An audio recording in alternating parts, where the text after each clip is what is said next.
What a comedy of errors. Ben being here? Oh, the game. Oh, Yeah. unbelievable. Burned the F-bomb early. I appreciate that. Yeah, I mean, that was a mess. An absolute mess.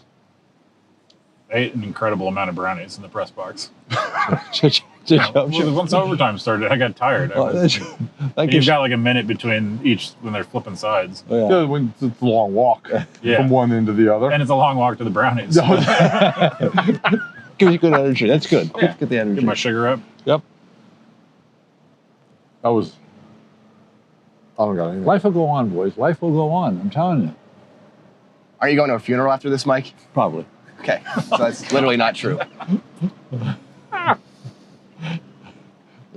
Grab your pencil and your paper. It's the obligatory PSU pregame show. Cheers. Cheers.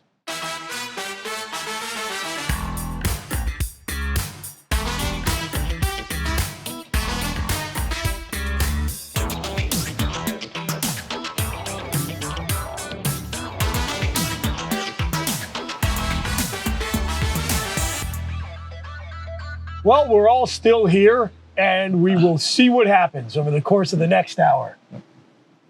Welcome to the obligatory PSU pregame show. We are here back at Axemann Brewery in Bellefonte, enjoying the outside deck here right behind the railroad tracks. Beautiful autumn weather in Happy Valley, and that's about the best I got. I'm your fake host, Chris Canati. And I've got my usuals here with me. I got beloved campus icon Mike the Mailman. How are you doing? Never had a bad day. Everything is good. Everything is good. It's only a game. I'm telling you guys, it's only a game. I'm glad you're here today. Thank you very much. I got former Penn State and NFL defensive tackle Brandon Noble. I am here. Good. Does bother you as a letterman what we saw last week? Yes, it does bother me a lot as a letterman. All what right, we saw you last got week. a whole show I know, to I talk do, about. yes. I don't want to talk about Ohio State, and No. neither does former OnwardState.com managing editor Kevin Horn. Yeah, not a letterman. Still bothered.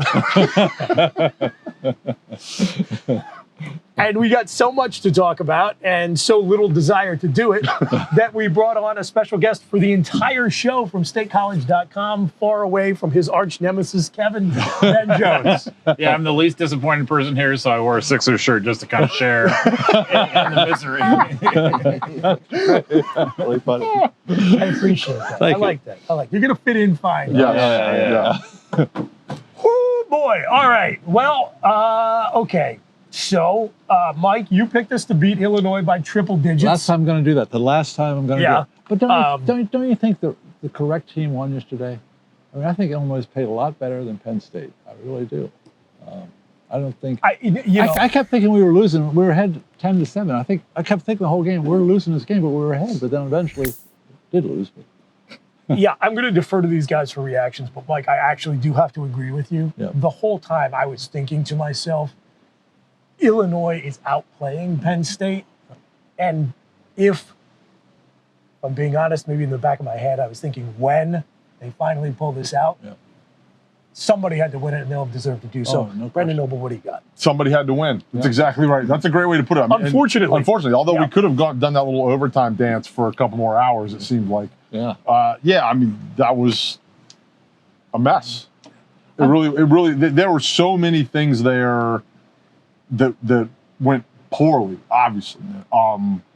You go, why was Sean Clifford playing? And if Sean Clifford was playing, why weren't they throwing the ball more? Look, we can't run the football. We're never going to run the football.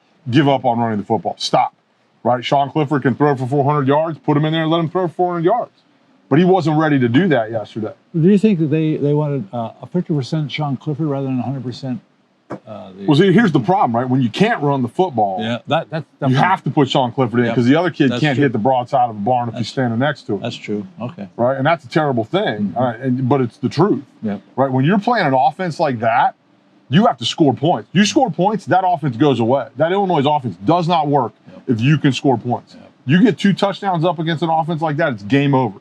I mean, your defense is going to take a bludgeoning, which they did, but at least you win the football game. Right? Bret Bielema, who is an absolute buffoon, came in here and outcoached that staff because our offense couldn't score. they absolutely left those guys hanging out to dry. So you either say, okay, we're going to play the guy that can't throw and we're going to run the football, or we're going to play the guy that is broken in some way, shape, or form, and we're going to throw it to the best receiver in college football. And they did neither. Yeah. And the defense got bludgeoned either way, and we got to watch 53 overtimes. And I drank a lot of beer because I drank one in overtime. So it was just like boom, boom, boom, boom, boom. It's just, it's where we are. I don't know. There's not enough beer up here right now for this. I'm just going to roll over the back of the brewery. We'll figure it out. There's a minimum of 2 rostered Buckeyes we're going to see this weekend who are going to challenge you about that best receiver in college football title. Yeah, hey, look. Yeah. You're if you're the best receiver in football, you still have to have somebody to throw you the football. Yep. Fair. Okay. Visceral reactions. I like them. Yeah, that was probably the worst one in my fanhood in the sense, we've seen some bad ones, right? You and I have seen Penn State lose in Beaver Stadium to Toledo and Ohio. There's obviously all of the Franklin era surprise-ish failures, the two Michigan State games, Minnesota games. Which are becoming less and less of a surprise with the passing year. But the thing of those is, those teams, either Penn State was bad in the sanction era and for the Toledo, the dark years as they were called back then before there were more of them. And so Michigan State at least had a pulse. And Minnesota was, decent. Illinois is, it can't be understated, how bad they are, right? They were a bottom 20 defense in college football that held Penn State to 10 points. Their quarterbacks were a Rutgers transfer and a Michigan transfer who both stunk and still stink. Sikowski, the Illinois quarterback, put up 36 yards in the air. And somehow this top 5 team a week and a half ago gave up 360 yards on the ground to one of the worst teams in college football. And this is, potentially a top 10 team, and they are a top 10 team, but there's just no margin for error, right? It was, I think, unintentionally probably built to have no margin for error, right? So you lose Mustafa, and all of a sudden the defense collapses, right? Clifford's not 100%. And you can't run the ball because your offensive transfers line, and the whole thing caves in when Clifford gets hurt. And your line has no physicality and never will and never has in this regime. So you have no margin for error. When everything is fine, when Mustafa's healthy, Clifford's healthy, you don't need to run the ball. You're really good. Right? But this was a top 5 team that can't run the ball for 3 yards ever, right? You need to do that at least 60% of the time, and Penn State can do it 5% of the time. And you're never gonna win a lot of games with that recipe, especially when your quarterback's hurt. So it's probably the worst one because of the possibilities that this team had before that loss. This was, I think, a New York 6 team at worst, given how the defense had played. Sean's 5th year in the program. Dotson's one of the best wide receivers in the league, and just a couple things to put it out of the margin, and it's a disaster in the making. Difference between 10-2 and 7-5, 11-1, 7-5. 6-6. We'll see. Yeah. Boy, I'm glad we got a couple of segments to stay on this game because there's just so much I want to cover. You brought up the defense getting gashed on the ground. Ben, welcome to the show. I know you got into some Twitter discussions with some folks about how much you can lay at the feet of the defense, which allowed 10 points in regulation. Yeah, you give up 10 points in regulation. Who cares what the yards looked like and how you got them? Right. You're gonna in the Lord's year of 2021, you should win a lot of college football games if you're only giving up 10 points a game in regulation. So that to me is, can you make stops? Should Jaquan Brisker catch that interception in overtime? Sure, but you give up 10 points in regulation, you should win. The game. You should win. Also, and that's absolutely true. They're on the field all the time. They're on the field the whole day. Right, and it's tough. Illinois was starting at 2nd and 3, 2nd and 4 every play, right? So it was a couple fumbles. Illinois should have won that game by 20, 30 points without the turnover luck. And so that was demoralizing. Sean couldn't get reps. They couldn't get in rhythm because the defense was on the field 2 out of the 3 times. Time to go to commercial. We'll be back.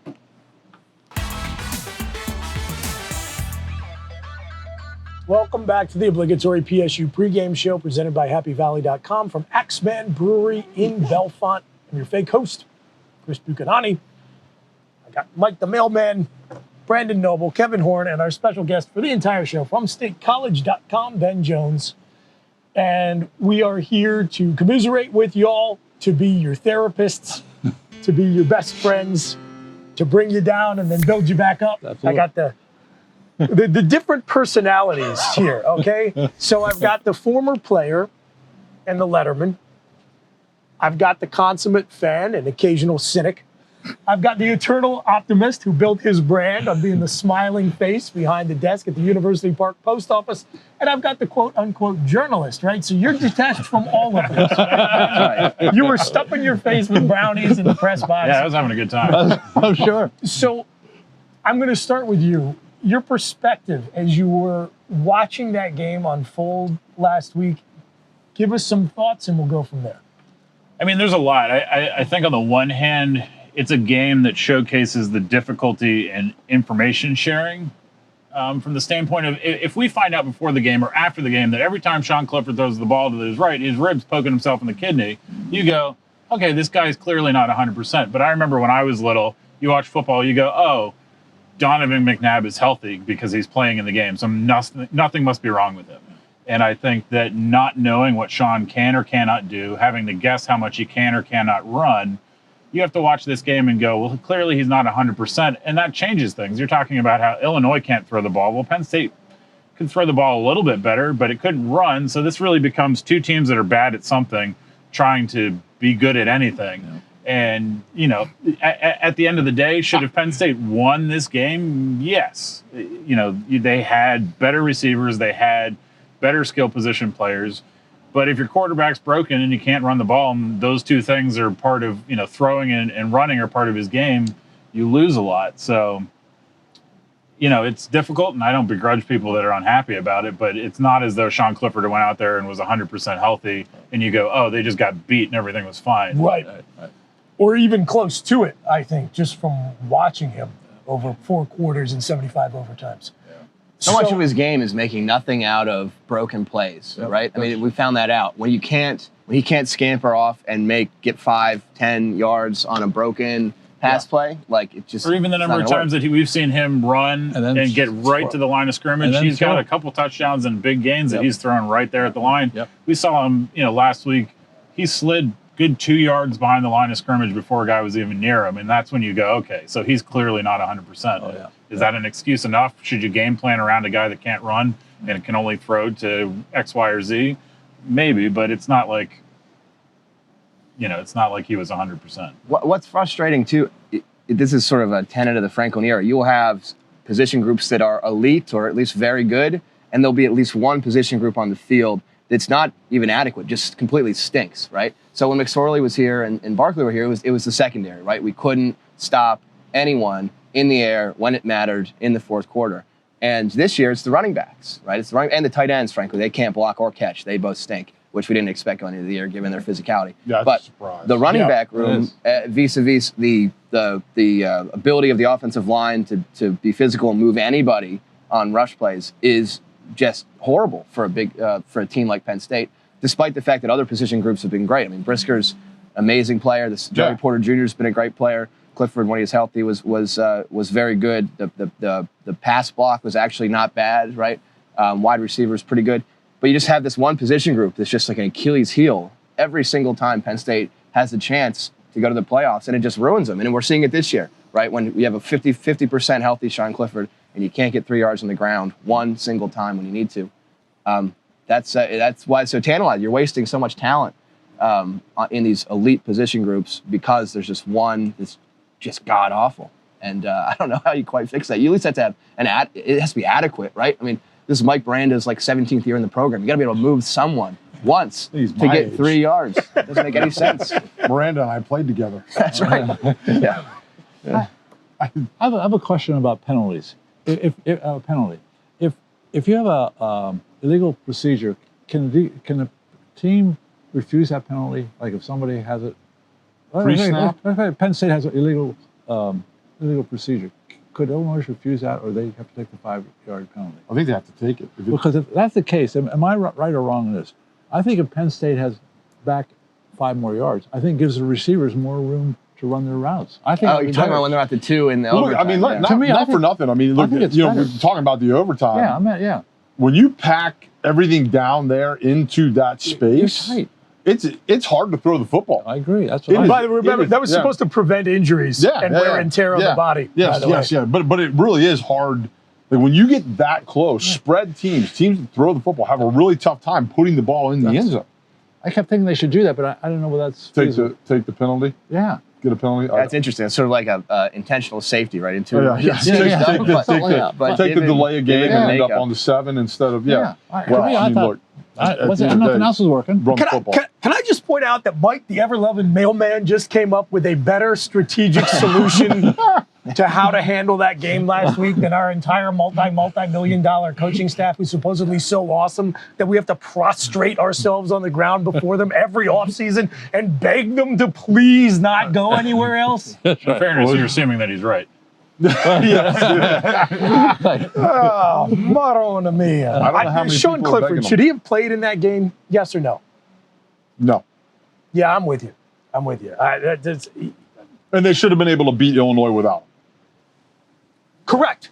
Yeah, if you're a championship level program, you should be able to beat Illinois without your starting quarterback. And they would have if they hadn't lost Will Levis in the offseason. Yep, absolutely. Yeah. Well, hey, Will Levis doesn't transfer. Penn State's probably undefeated right now. Yep. Honestly. I think you're right. But we're not at practice. We don't know how awful Taquan Roberson is. We can only assume very, very awful. I've got a good idea. We'll talk about it after the break. We'll be right back.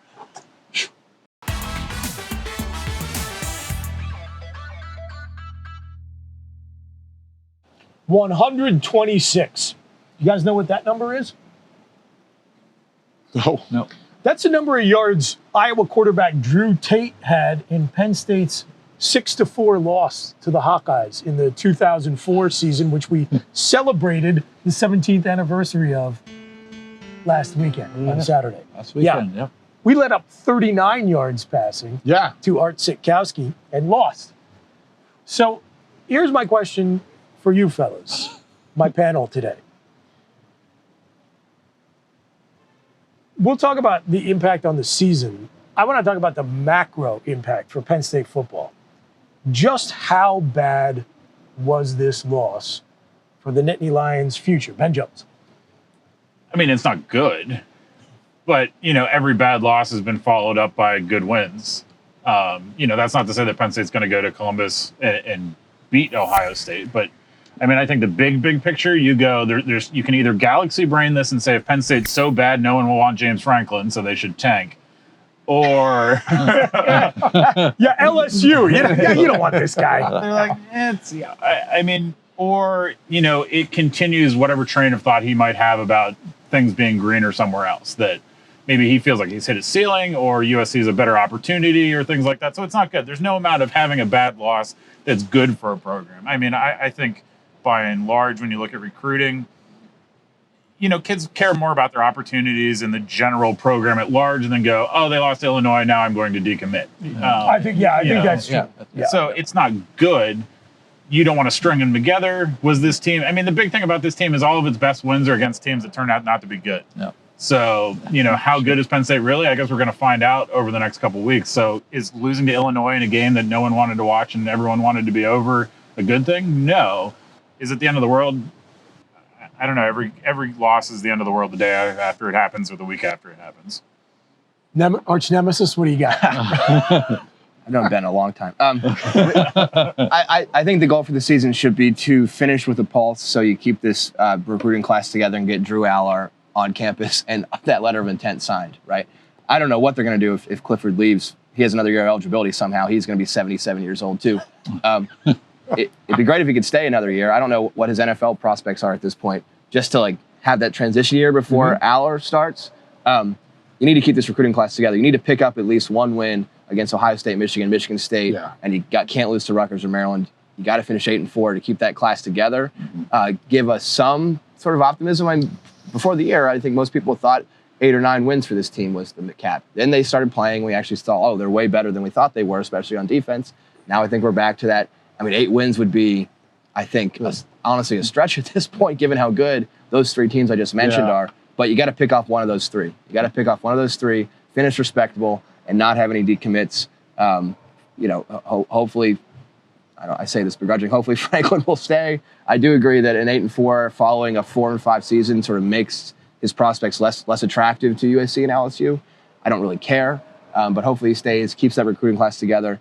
And then if we keep doing this stupid 8-4, 9-3, occasionally 10-2 stuff, with the talent that we're recruiting after the LR class comes in, then maybe you make a move. But I think the goal should be keeping that group together, which is his best recruiting class that he's ever had. As we see at Solid LSU, I mean, you can win a championship with just one piece, one great quarterback. Drew Aller just got his fifth star, for whatever that means. So that should be the goal. Our number 2 quarterback has 4 stars. Right, but the difference between 5 and 4 is actually very large. It's very big. Yeah. So I opened the segment talking about 6-4 because that game last weekend now trumps the 6-4 Iowa loss as the most ridiculous game I have witnessed in person, the worst loss in program history as far as my memory dates back. And so, look, the frustrating thing to me is you've had all this time post-2016 to build on what that season was, and it was supposed to culminate in this, and that's what we got. And I do just wonder how far does that set the program back. And so let's talk about something positive. There's a film festival coming to Happy Valley. We got a preview coming up after the break. We'll be back.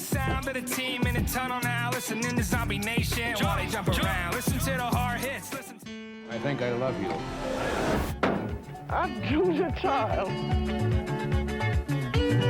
Where would you show this? There are film festivals all over. But do they show this kind of thing?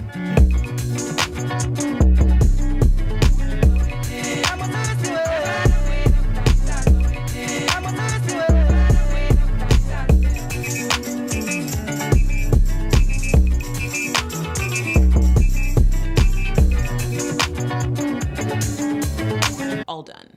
Need you both to get up and leave.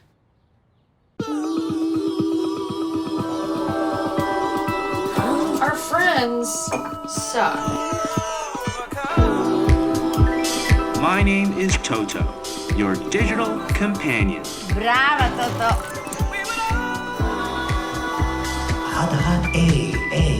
I've been vegan since I was in 9th grade.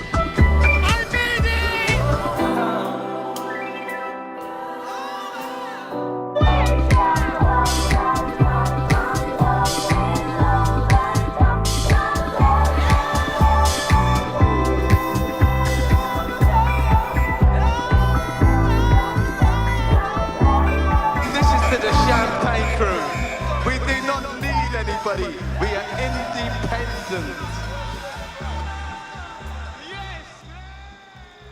Война.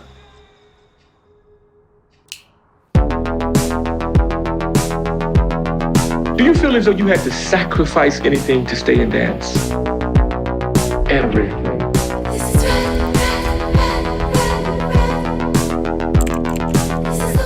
Je faisais tout ça, puis j'essayais de les coiffer. Slavery's over. We're not accepting it no more. It's done. Man, it's like, I'm free, man. I'm outside in this free world. You don't have to destroy the system to get the results you want.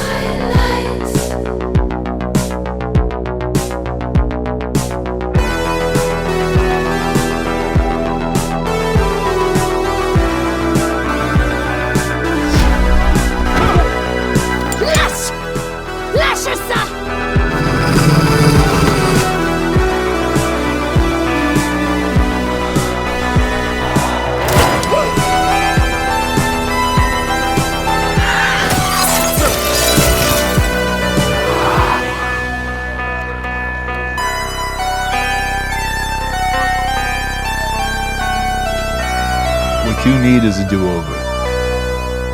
Everyone get off the bus. Yeah. Are you on or off? I want to see how this plays out. There's this idea that we create our own reality. If something bad happens, like you are manifesting that. You make a living doing this?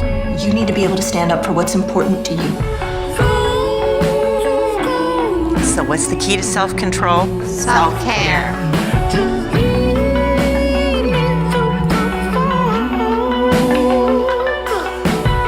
All I've ever wanted is to star in a film with a happy ending.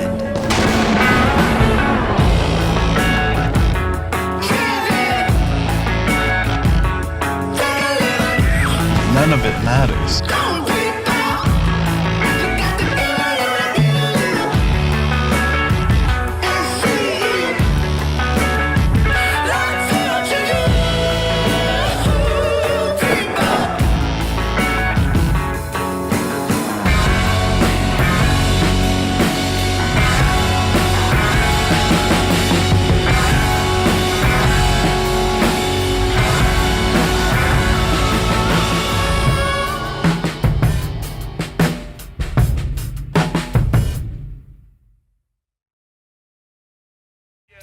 What a great spot.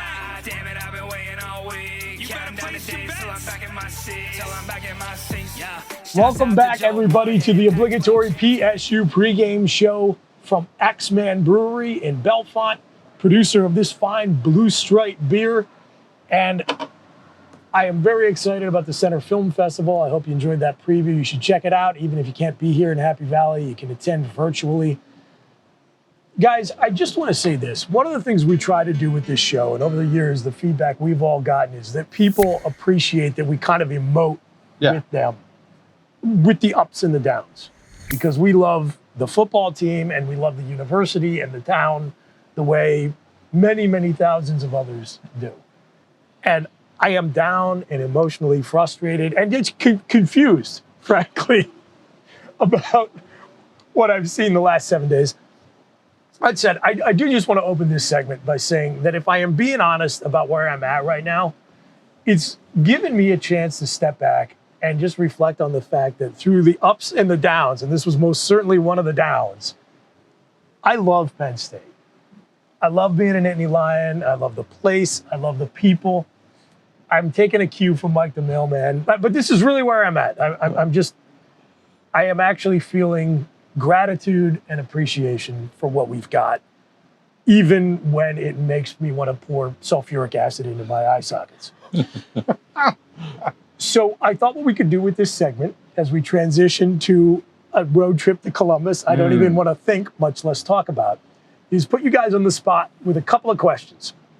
First one, and I'm going to go right down the line. Who is coaching the Penn State Nittany Lions against the Purdue Boilermakers to open the 2022 season? Ben Jones. Oh, gosh. Hey, let's just do it this way. Will it be James Franklin, yes or no?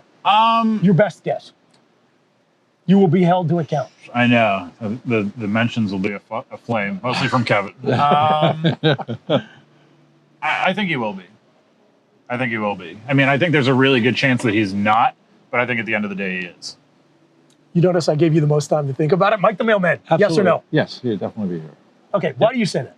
Because it's not in Penn State's culture to fire a coach. Oh, I'm not talking about, he doesn't have to be fired. Oh, I'm saying, will he coach us in the opener next year? Yes, he will. Yep. Okay, all right. Brandon Noble. I think he does. Yeah, I really do. Okay. I think he sticks around. I think he's built this class. I think he's going to try and give it one more run. I think it'll be Pat Chambers, and then Ben will join the staff and carry his underwear. No, I think. I mean, you gotta say yes. I think the odds of it went from about 95% likely to 75% likely last weekend. But the positive money is obviously that he's still the coach. I'm going to say yes too. Although I have to say I've sort of laughed off all of the, coaching change stuff up to this point. I do wonder, as it looks like, for whatever reason, he's bumping up against the ceiling here. He maybe starts thinking about a change of scenery. Although, look, again, I do lose patience sometimes with the games he and his agent play every freaking offseason that doesn't involve a global pandemic about, will he go to USC? Yeah. I mean, look, I don't know how much more neon crap in the Lash building could have gotten us 3 more points in that game last weekend, but I'm pretty sure the answer is none. And not for nothing. I mean, this is supposed to be President Barron's last football season, and Sandy, I believe, says she's going to retire the next couple of years. So the two people that are in his bosses, essentially, will both be gone. Maybe Sandy gets one more season. Barron's set to retire in the summer. So that could be a factor as well. If they're bringing all new people, he may want a fresh start.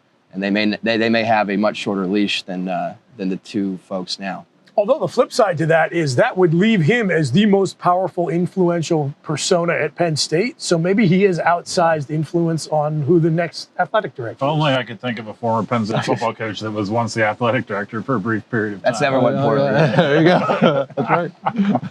Okay, so other question to put you guys on the spot. Joe Bedank, yeah. Penn State finishes with how many wins in the 2021 regular season, Ben Jones? How many do they have right now? 5? Yes. 5. I mean, it comes down to whether or not Sean's healthy. I mean, we're talking about this great existential crisis of whether or not Penn State's going to have the entire program fall to pieces. They lost to Iowa because Sean got hurt. They probably lost to Illinois because Sean was hurt. Yep. You know, if he's healthy, they've got as much of a shot as they do in all these other games. So I think they can get to 8 wins. I think they can get to 9 wins. But, you know, if his ribs look like a bag of broken Doritos, then, you know, that's a very different variable. 8. Yeah, I think the even money's 7.5. I'll probably go 8. Hopefully Penn State, because they're going to lose tomorrow or today, depending on when you're watching this. They get down by 3 touchdowns early, then we can put Taquan in. Sean can get another week off, essentially. Hopefully he's ready to go for Maryland. Over under 7.5. Over. Your number is how many wins? 10. I'm sorry, Brandon. 8 wins. Mike. Guys have to believe in these teams. You have to believe in these teams. I'm telling you. Don't have to do anything. I believe in the Michigan game as our new Super Bowl, and our chance to ruin their season is my new North Star. 8 wins. When we come back, we'll talk about the Buckeyes. Stay with us. You've heard of Red Stripe beer. Well, now we've got Blue Stripe beer here at the host site for this week's edition of the Obligatory PSU pregame show. It is Axemann Brewery in Bellefonte. Super cool space, multi-levels, multi-environment. We are outside this week, which is cool. I am enjoying fall in Happy Valley. We were hoping for a train to come by. We were, yep. Mike. Tracks back there is great. Beautiful, beautiful spot. No such luck. Thanks for joining us through the ups and the downs of the Penn State season. We are here for you. I'm your fake host, Chris Buchanani, with Mike the Mailman, Brandon Noble, and Kevin Horn, and our special guest for the entire show from statecollege.com, Ben Jones. And guys, I've done my best to stall talking about our trip to Columbus as long as humanly possible, but we were into the last few segments of the show. I got to do it. Kev, you make these road trips. You were going back out there. Talk a little bit about the reception you get as a Penn State fan when you go to Ohio State. It's not bad because they know they're better than us, basically. So they don't actually give it to you pretty bad. I've actually seen Penn State win there. I think that was 2011. Yes. I've seen Tom Bradley's win. Tom Bradley was the last coach to win at Ohio State. I've seen us win there. I've seen us lose there. They're not bad at all. They have a justified sense of elitism about other schools. It's not Michigan. They don't really care because they know they're going to beat you 99 out of 100 times. Yep. So I've never had an issue out there. It's an interesting town. I mean, they have a college area, which is pretty nice, high street. The Horseshoe's nothing special. I'm mad that I overpaid for my tickets and probably my lodging now because this game just got 50% less important. But well, I don't have that statecollege.com money in per diem to get out there like Ben. I used to, but gave it up. I'm biting my tongue. So, Ben, Ohio State suffers the early loss to Oregon. In many ways, to me, maybe reminiscent of that loss they took in the non-conference to Virginia Tech back in the 2014 season, a season they ended up winning the title. And since then, they've done what you would expect, right? Like they have not scored fewer than 40 points against any of their opponents since eating that loss to the Ducks. Less than impressive roster of opponents, but they are beating every team on their schedule into submission. What's your expectation of how this is going to shake out?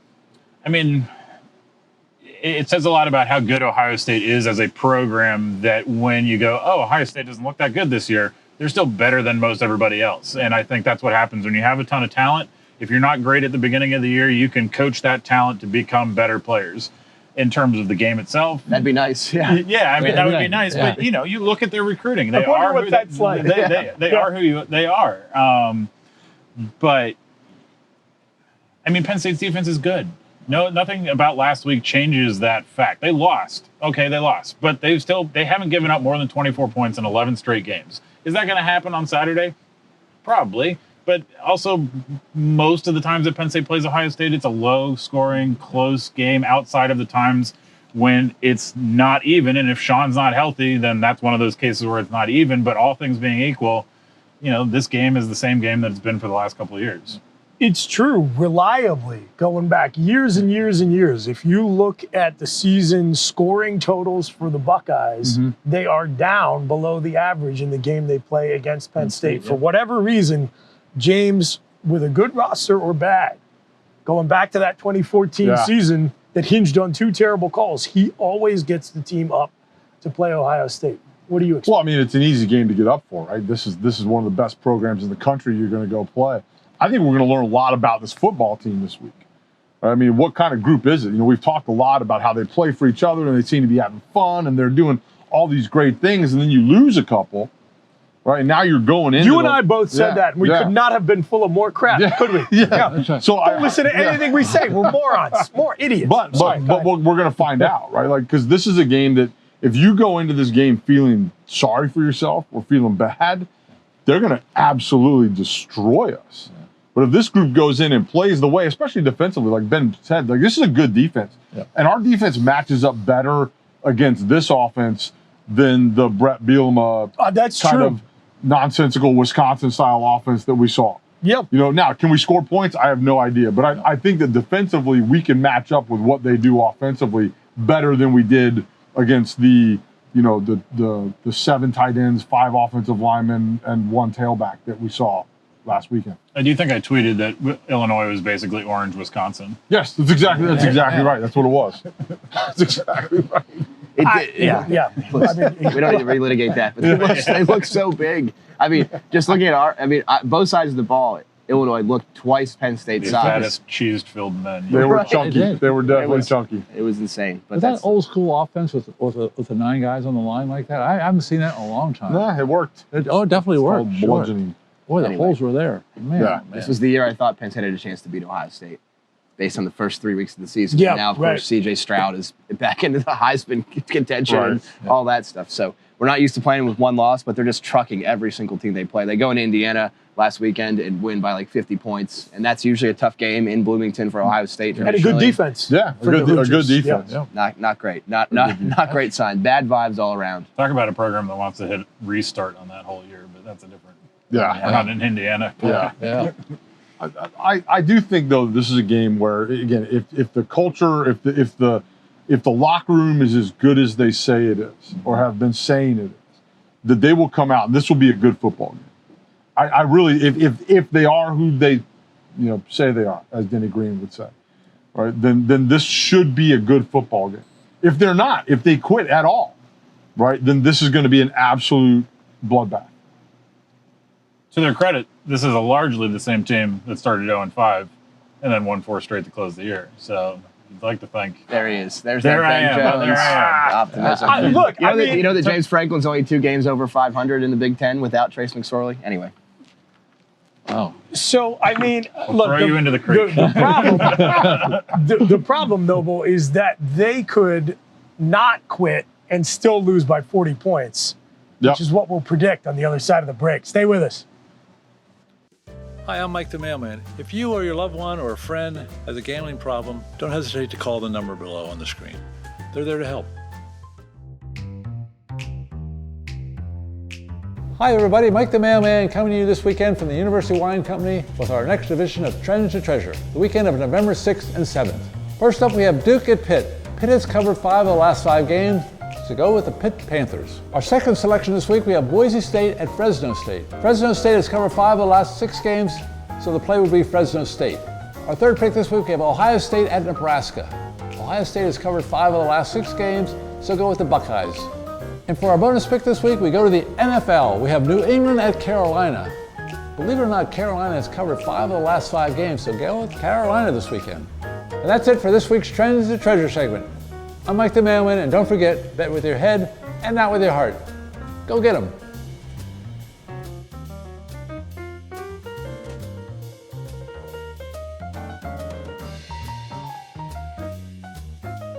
It's taken me the whole hour, but I am finally starting to feel better. Oh, good. Maybe it's this delicious Blue Strike beer. I don't know. Maybe it's who you're hanging out with.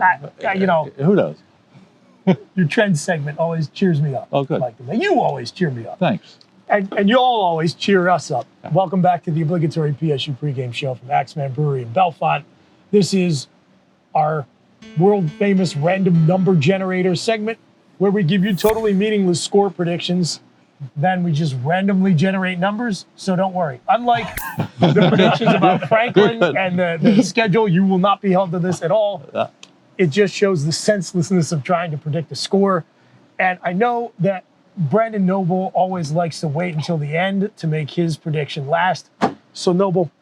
Yeah, we're going to go first. Yep. I think it's going to be, let's go 34-10. Buckeyes. Okay. You have some thoughts about how it gets there? You made me go first. So you want me to talk I just now? wanted, exactly. No, look, I think that, we're dependent, the offense is going to be overwhelmed. Ohio State's defense is just better, right? But I do think that our defense will play well. They're on the field so much. I don't think they're going to be able to hold up for a full 60 minutes. But I think that it will be a football game into the third quarter, and then it'll get away from us because I just think they're going to be out there too much. Okay, all right. So what you're saying is I'm going to get suckered into watching more of this game than I really should. Probably. Okay. Yes. All right. Fair.